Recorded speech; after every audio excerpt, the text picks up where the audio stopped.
Hi, everybody, and welcome back to A Foggy Day on Olympus, where we are attempting to give our Olympian judgment, of course, of all the messiness down below Mount Olympus, and of course, it being yet again another foggy day.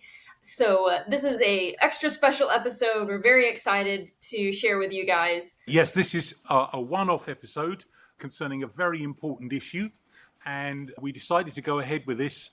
It was triggered by two events.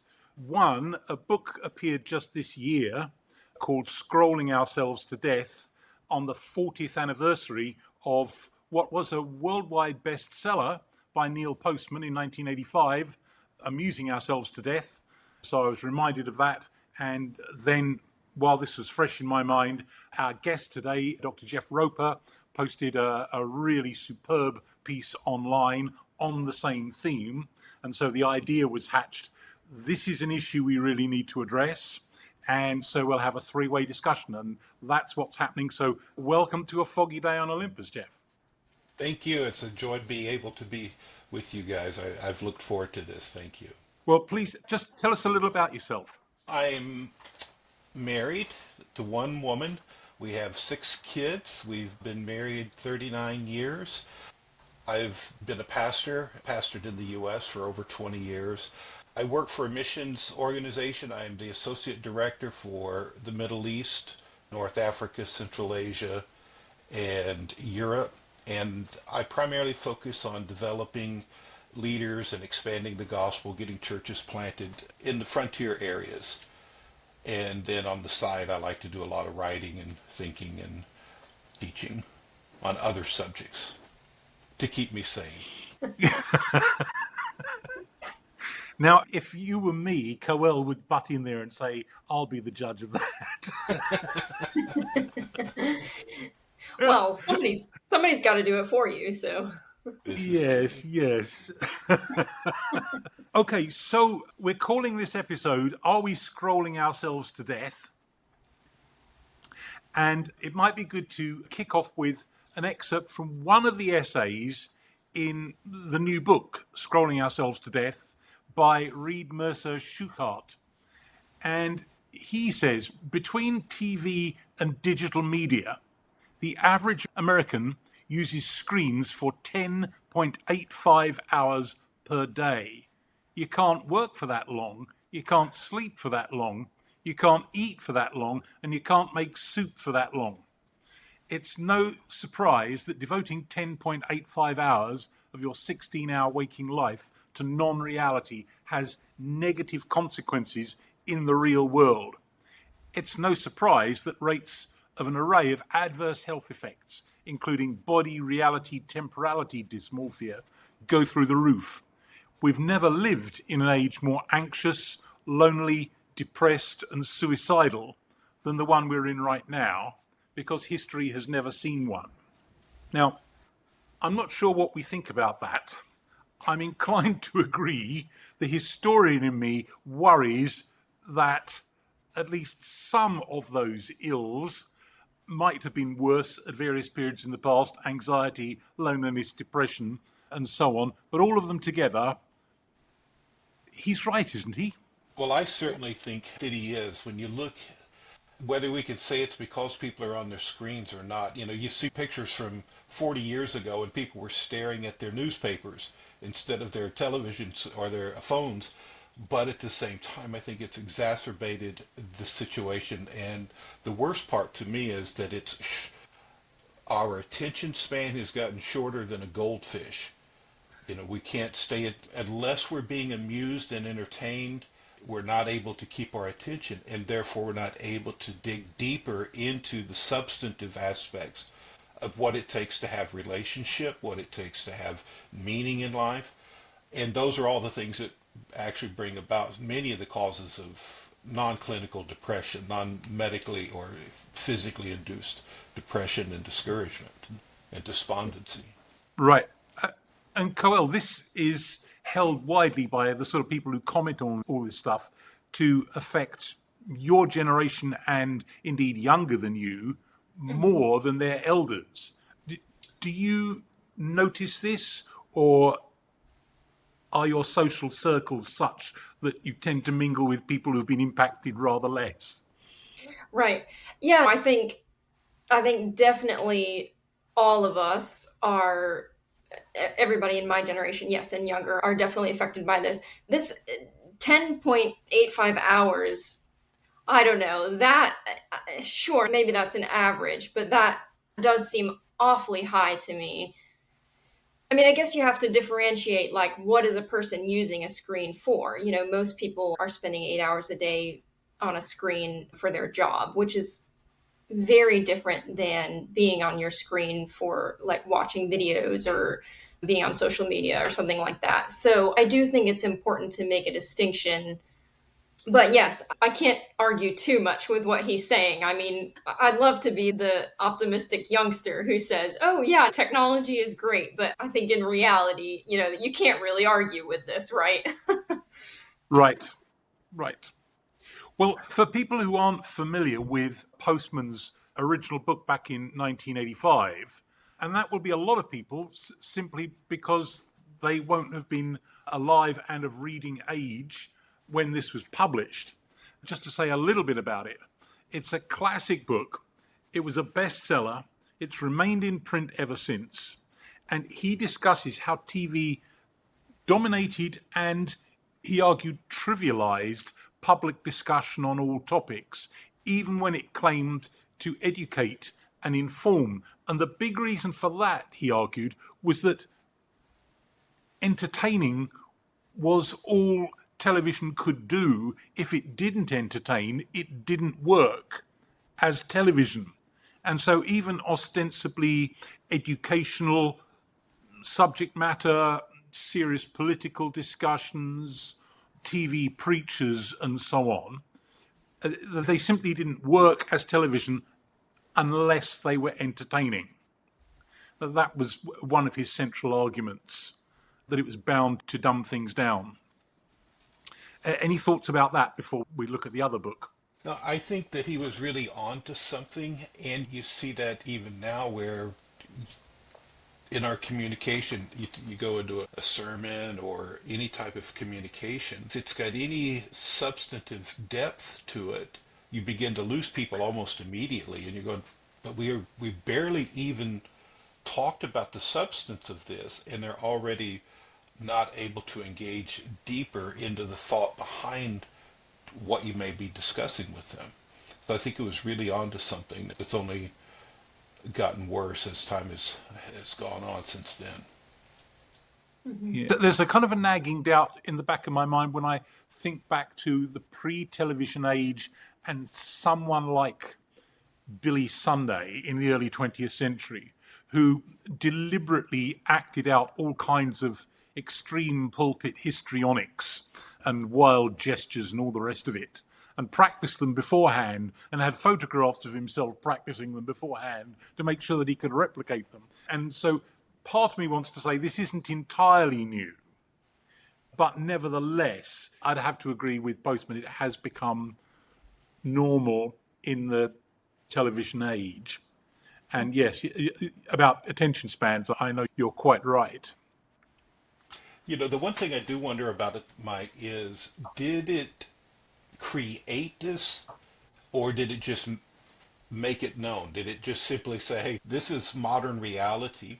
Because I was recently reading George Eliot's Middlemarch, and I'm thinking this was a popularly written book back in its day. And, I have a PhD and I'm reading, and I'm going, I'm really having to concentrate on reading what she's writing here. And that was the way that they wrote back then. Of course, it's Victorian language and all of that. We don't use that today, but still. Whereas, and it's also, what is it, 650, 700 pages? Yeah, it's a substantive. You don't want to be reading it during turbulence on your next flight. Right. Just my very gentle pushback against all of this. But something that I've been thinking about since reading his book is, like, what is the definition between something that is just entertainment and information that the human perceives as being relevant to me?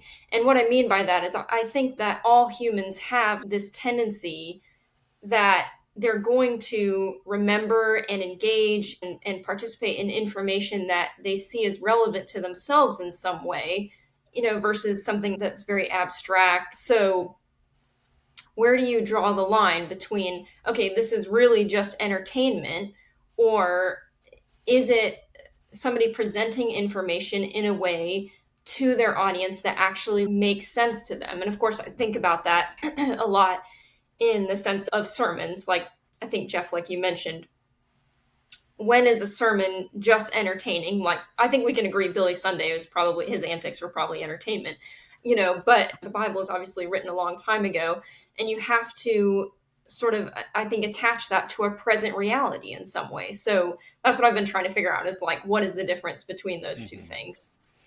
Yeah, and the one other thing I would add to it as a spin is that as one who focuses on communication as well, I think television can be a marvelous medium of communication, but you have to adapt your style to it.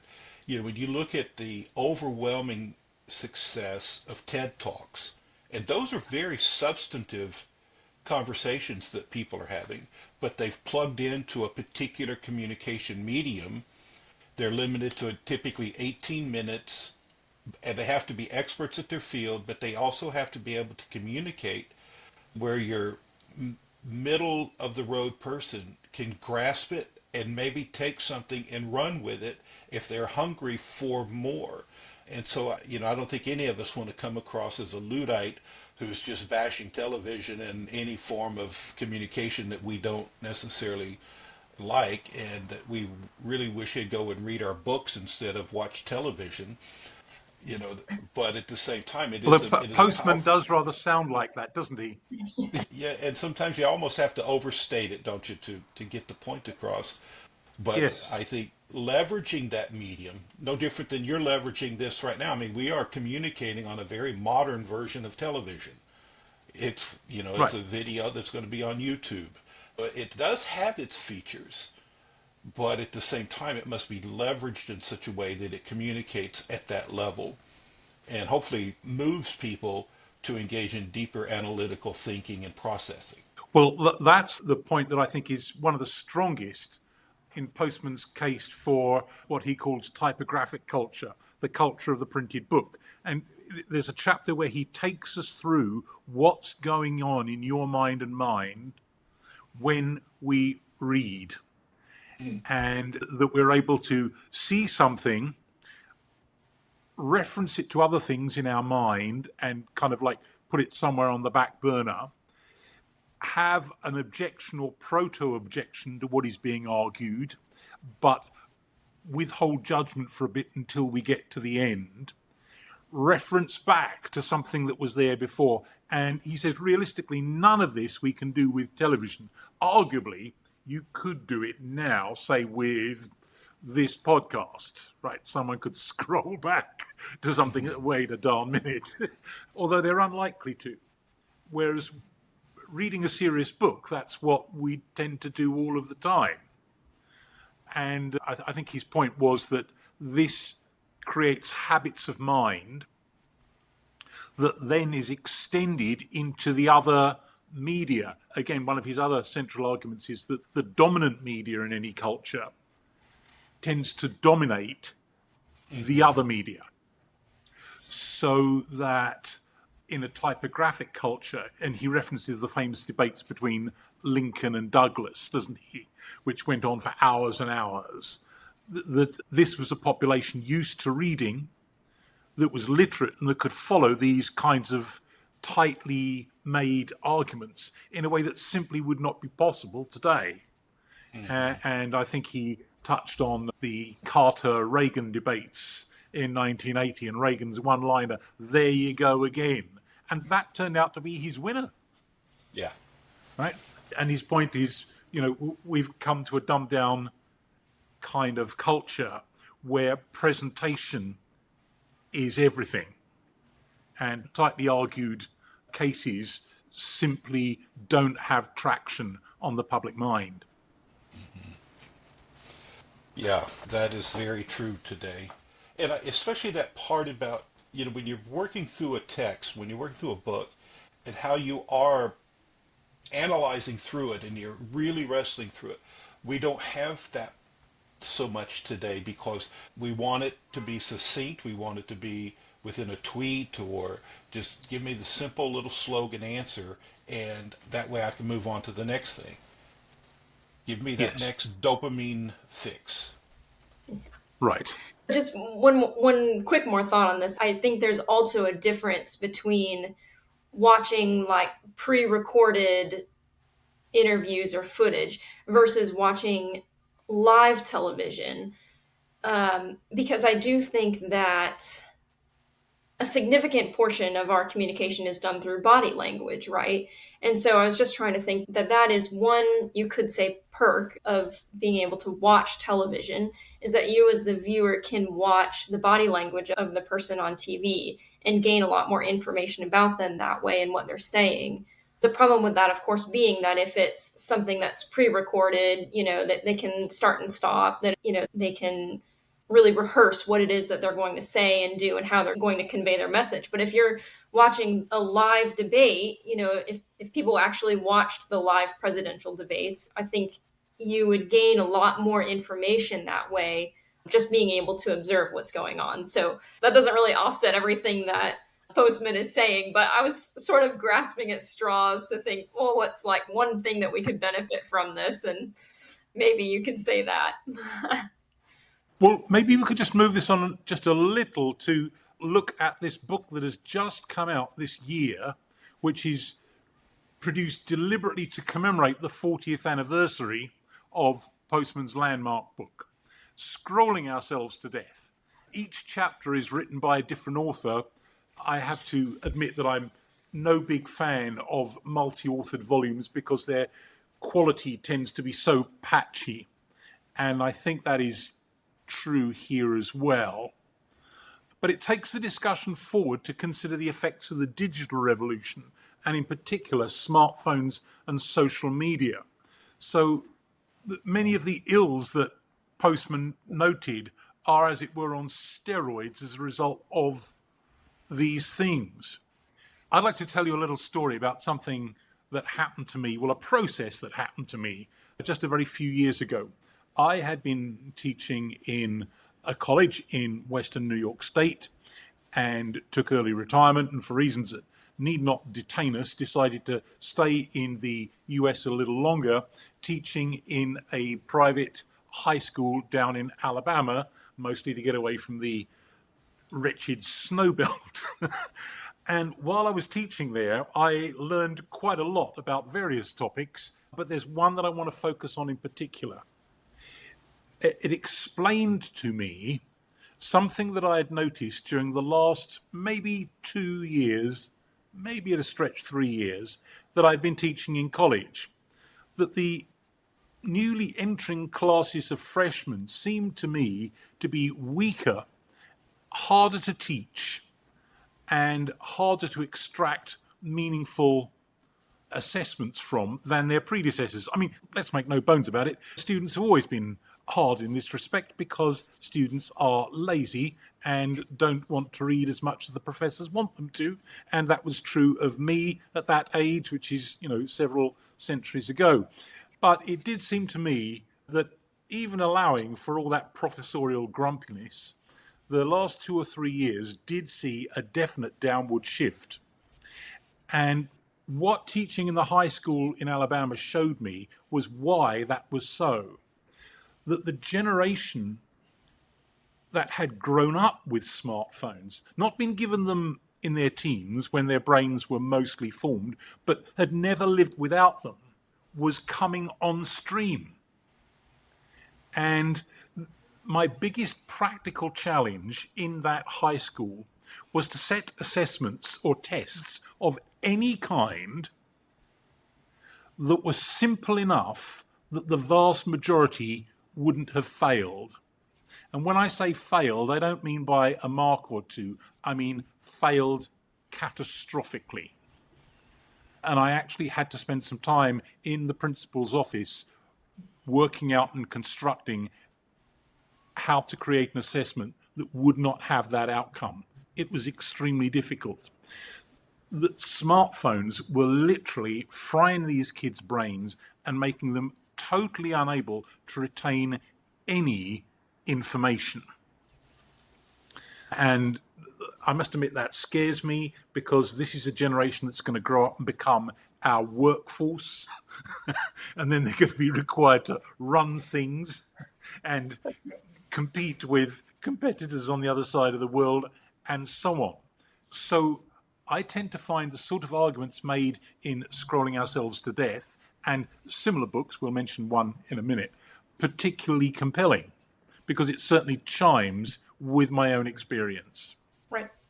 Well, that certainly doesn't make you sound like a grumpy old man at all. No, not at all. I'm a worried old man. Yeah. Yes. Jeff, you wrote something stunning online about a month ago along these lines generally, and I wondered if you'd like to sort of give us the flavor of some of that now. Yeah, thanks, Mike. The background to it is important. Normally, when I'm writing, doing stuff online, it's because I've been triggered. And part of what I'm doing is trying to do it, in Romans, Paul said, don't be overcome by evil, but overcome evil with good. And so I'll get triggered by something and go, you know what, I could really rail against that, or I could look for the redemptive aspect. And this was one of those many situations that we've been talking about, is people not able to logically and reasonably process through the information that's coming at them. And I'll write something, a 1,000-word essay that's written at a 11th or 12th grade level, and I get people that have actually been college graduates going, I don't know how to read this. I can't understand what you're saying. What's your point here? And I don't honestly think it's because I'm a bad writer or a bad communicator, at least I hope not. But so that's some of the background of this. And so, a couple of the lines at the beginning of the article that I wrote was that in our times of glowing screens and endless streams of information, the quiet, deliberate act of reading has become more than a pastime. It has become an act of defiance. When we speak of reading, we do not mean scrolling through the headlines or skimming captions, but the sustained engagement with words that form worlds. Literature that shapes the mind, refines the soul, and deepens our humanity.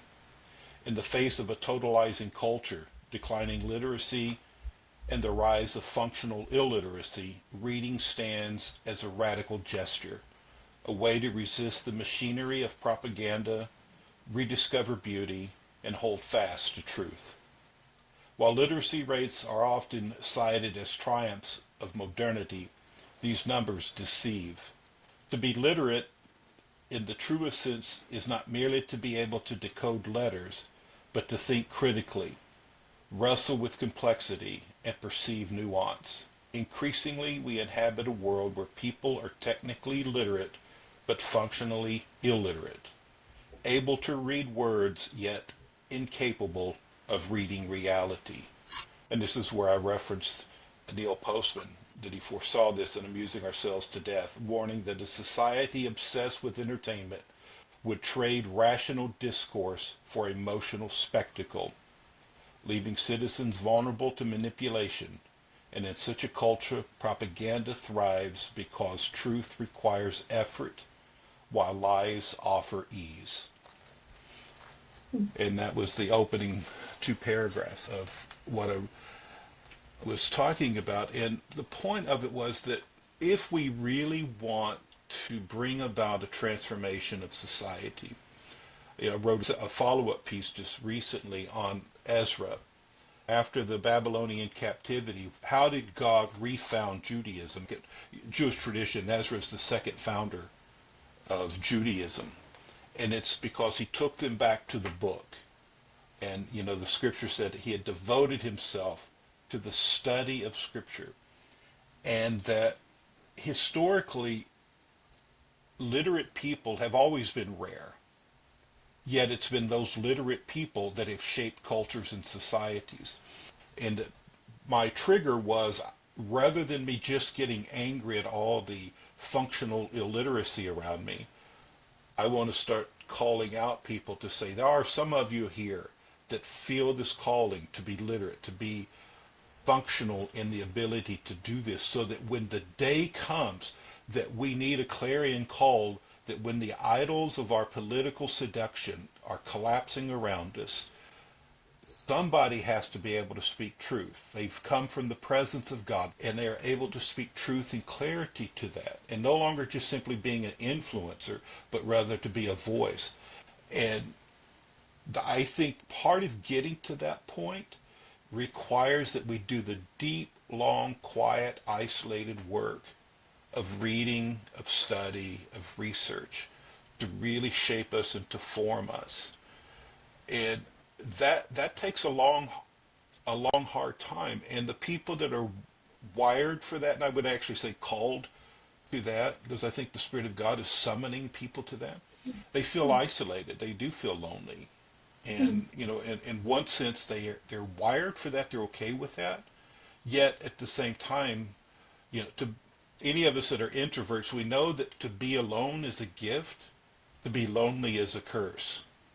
And that we want community. We want to know that we are around a few other people that get us.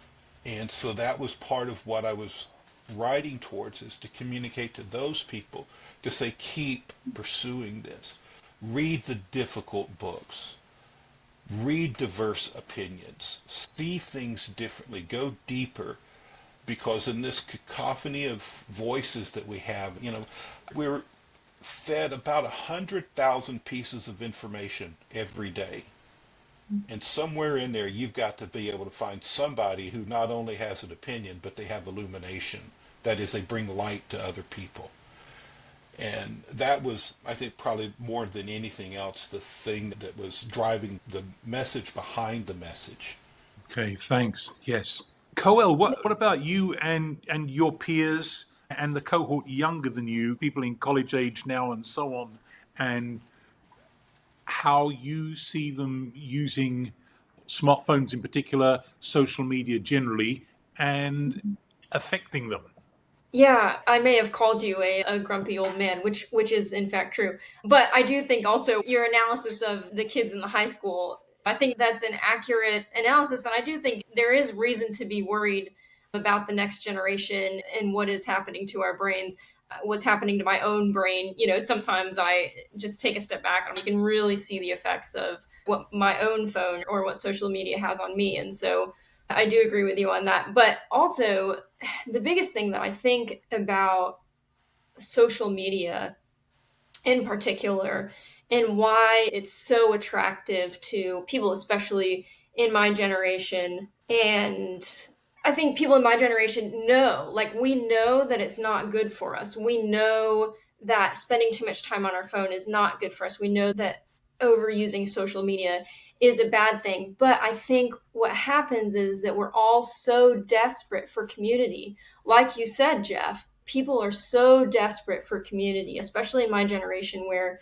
those old systems of community are really starting to fracture. They're going away. And some of that is because, it's like a self-perpetuating cycle that the phones and the social media take us away from community. But my point being, I think that people are also addicted to them because they can't find community out in the real world to replace their online community.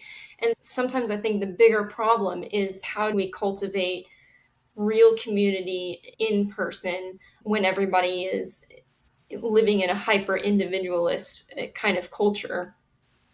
And I think you really see this in the videos that people consume. I mean, some of these most popular videos, like these TikTok videos that people are consuming, I was laughing with my husband about this because they're so boring. They're like, a day in my life as a, 25-year-old, blah, blah, blah. And it's literally just this person sitting at their desk, driving in their car, playing with their dog. And we're so attached to it because we feel like we're living vicariously through somebody else, right? Again, my life has been reduced to so little that I have to go online and find somebody else and sort of live vicariously through them because I don't have real life connections, to make up for that.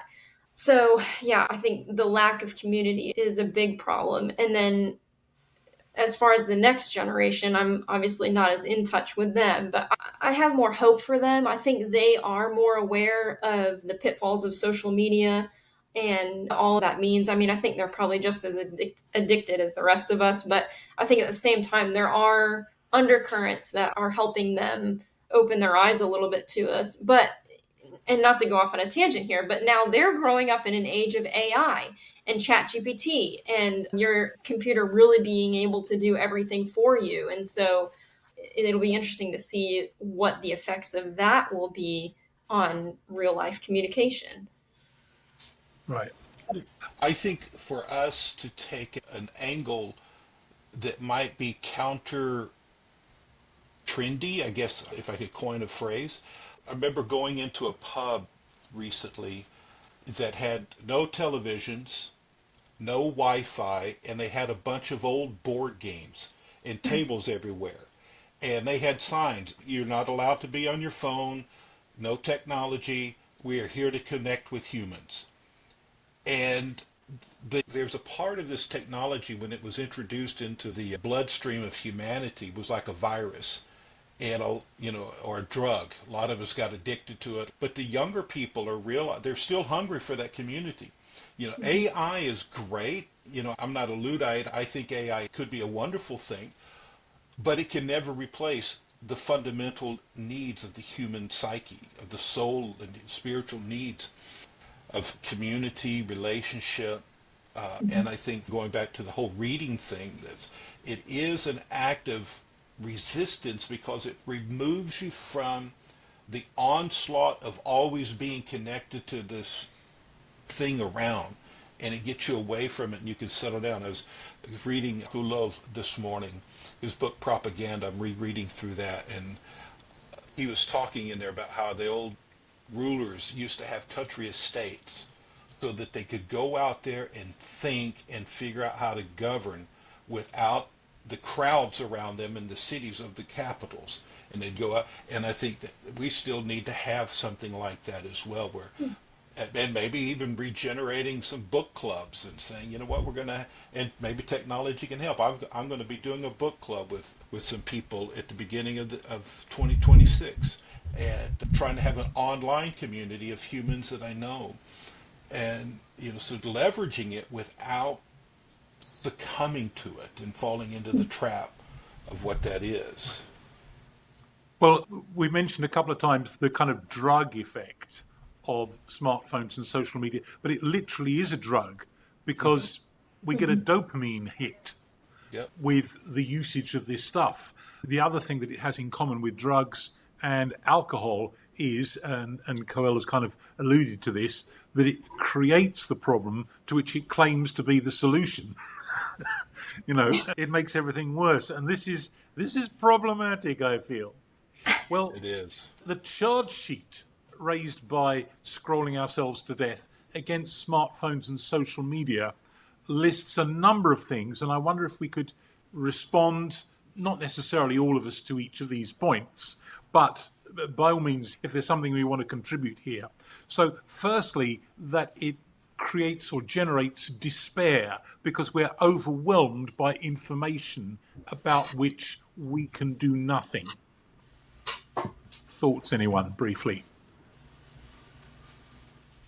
Yeah, I was just gonna say, unfortunately, that part I think is really true because I have felt that in my soul, and there have been so many times that I see something on the internet and I'm losing my mind over something that's happening in Ukraine or anywhere else, and I really have to walk myself through the process of like, okay, this is like more information than my brain can actually handle, and sort of walk myself back out of the dark hole, so to speak.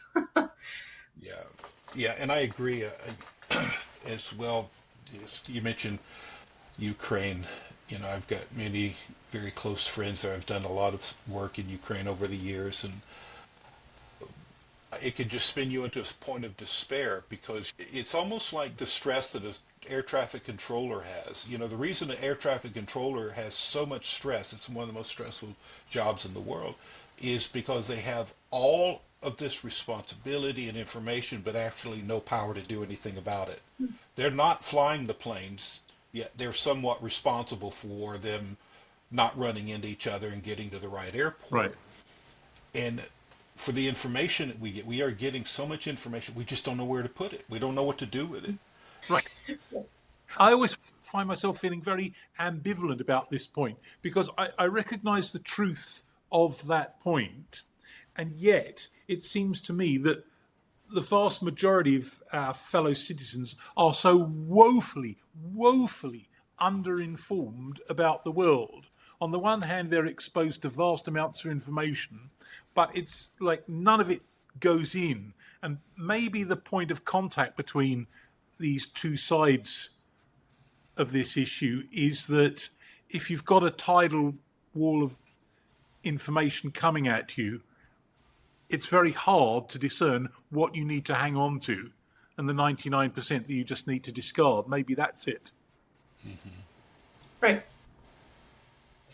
Well, the second point is that it leads to depression. Well, and this is linked to the third one, loneliness, that people are more and more isolated because they're spending more and more time on their social devices. And this starts very young. I mean, back when I was alive, which was, sometime in the late Middle Ages, we kids were kicked out of doors to go and kick lumps out of one another in the street and dodge cars on our tiny bicycles. And somehow we survived to become the hideous monsters that you see. Whereas in the present day, most kids seldom go out of doors, and certainly not to play outside or in the street or in some other public place with neighbours' kids or anything like that. That just doesn't happen. They're locked in on their devices and screens from a young age, and that continues into adult life, and it makes us lonely and depressed. Mm-hmm. Yeah, I agree. I think on this particular, I want to bring up something that I think is an important point in this whole conversation, is that I do agree that that's absolutely happening, but I think it's important to recognize also that I don't think that is the result of screens only. I think there are a lot of other cultural factors at play that also contribute to the depression and the loneliness and the isolation.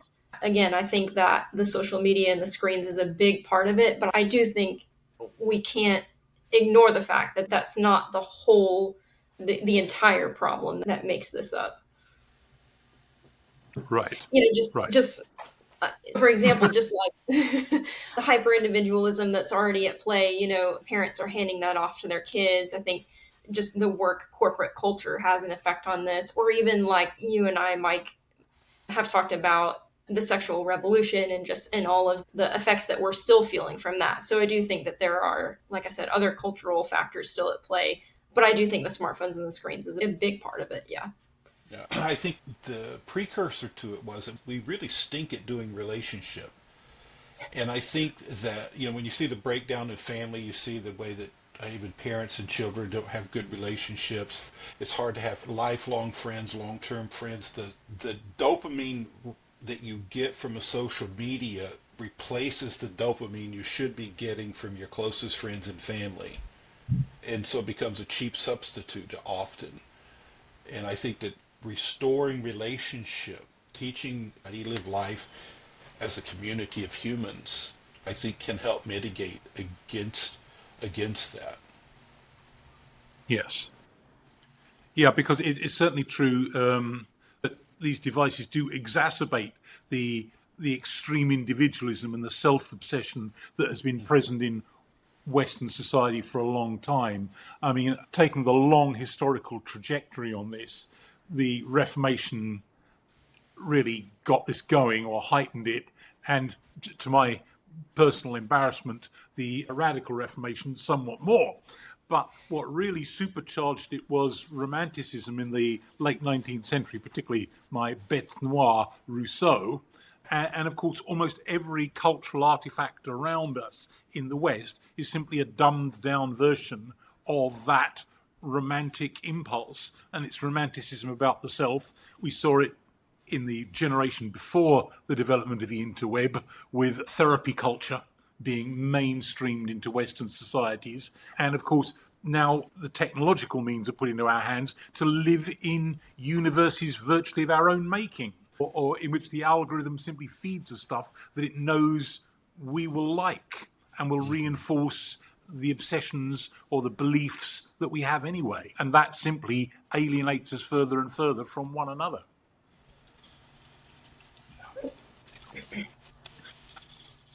Okay, well, the related points to that are radicalization because of information silos and political and social polarization, including between the sexes, which we're seeing emerging, for example, in politics right now. What can and should we be doing about this? How can we push back against this in our own lives and encourage others in a healthier direction?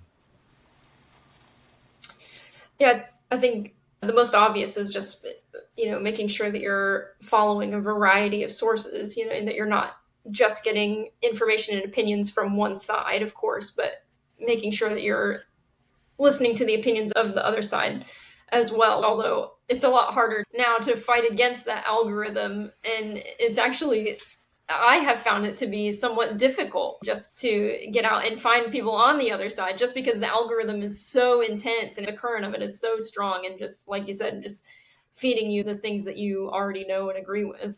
Mm-hmm. Yeah, I found myself as the hooligan in America, incessantly pointing out to students, and I will raise the point again now, to at least consider the possibility that there are not two sides, my side and the other side, but there's a whole universe of possible viewpoints. But I think this is a particular issue in America, actually, because of its extreme polarization, that there are only two possible opinions, mine and that of Satan. And well, and as an getting American, away from that. yeah, and as an American, I can say we see it even in our political system. We only have two parties. Our entire government was set up to operate with only two parties, and Right. depending on which side of that equation you're either on God's side or the devil's side. And if you step off the reservation and you say something that your group or your tribe doesn't want, you start getting little nasty grams. But it wasn't always like that, was it, Jeff? I mean, no. I'm old enough to remember before the revolution, of course, but just casting my mind back no further than the 1960s and 70s, there was a huge amount of overlap between the parties, and the parties were much more meaningfully both coalitions of various forces within American society that didn't necessarily have a lot in common with one another. Right. And we just got away from that now to a straight binary. Yep, and they didn't see discussion and compromise as a bad thing. They saw it as a good thing. But it's gotten so radicalized that compromise has become a moral issue rather than you think the tax rate should be 30% and I think it should be 5%. Well, let's find a compromise somewhere in there that we could both live with. That we've demonized the other so much. So the problem isn't that we disagree. The problem is we won't talk to each other. And this goes back to the whole alienation situation. I love the Jewish or even live tradition. alongside one another. No. I like the Jewish tradition of, they won't even study the Bible without 10 people in the room.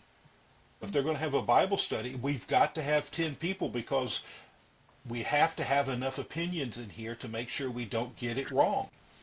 Wow. And I love that, and that we can so easily fall into the myopia that our algorithms, and now that we've got so many different sources of news, you can have any form of news you want. It's going to feed you exactly what you need to hate the people you already hate. Right. Okay, this is all really important stuff, but we are getting a little further away to derivatives of our central task here. So I want to just drag us back a little. One other book in this general genre that we should mention is Jonathan Haidt's amazing The Anxious Generation that came out last year. He's an American sociologist, and he, again, is looking at exactly this topic, the effect of social media and in particular smartphones, especially upon the rising generation. Okay, so Postman's book is secular. He was Jewish, but not himself really a believer. He was lionized in his own lifetime by Christians who got him to speak in churches and colleges and stuff like that. And I remember listening to a tape of one of his seminars in which he was asked a question by some particularly enthusiastic Christian in the audience, and there was a long pause, and he said, "I'm really embarrassed here. I'm sitting in a church for," and there was an expletive that followed, and he said, "I don't actually believe in God with a capital G." But in reading Scrolling Ourselves to Death, you would not think that. All of the authors are careful to phrase themselves in ways that imply that he shares the Christian faith of the authors. They don't say he does, but they kind of phrase themselves in ways that imply it. It's produced by the Gospel Coalition, which is, on the one hand, very reformed. But on the other hand, one remembers Tim Keller, who was a wonderful, wonderful man who never allowed his ostensible, very reformed convictions to get in the way of simply explaining Christian ideas in ways that were accessible to anybody without you having to buy the specifics of his theology. I'm not sure that all of the authors of this volume come quite up to that mark. And some of it sounds very in-house, right? And making all kinds of assumptions about exactly what flavour of Christian one ought to be. But that doesn't mean that they're incapable of making a lot of important points relevant to this topic. Although sometimes they do sound a little like slightly grumpy old men. They're making good points, but at the same time, they all sound like they are at least my age and are pining for past times when, particularly when churches like theirs held far more sway in society than they currently do. I think that's probably the kindest thing to say. That shouldn't put viewers off getting hold of the book. It certainly has a lot of things to say, and the introductory essay in particular is an absolute I was going to say is an absolute cracker. It's written by Brett McCracken. Sorry about that. But there you go.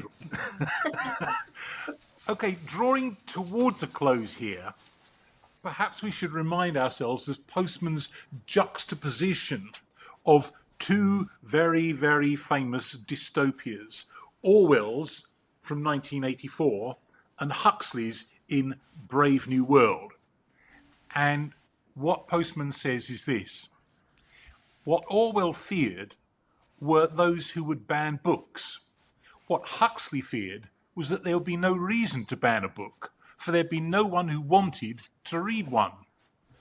Orwell feared those who would deprive us of information. Huxley feared those who would give us so much that we would be reduced to passivity and egoism. Orwell feared that the truth would be concealed from us. Huxley feared the truth would be drowned in a sea of irrelevance. Orwell feared we would become a captive culture.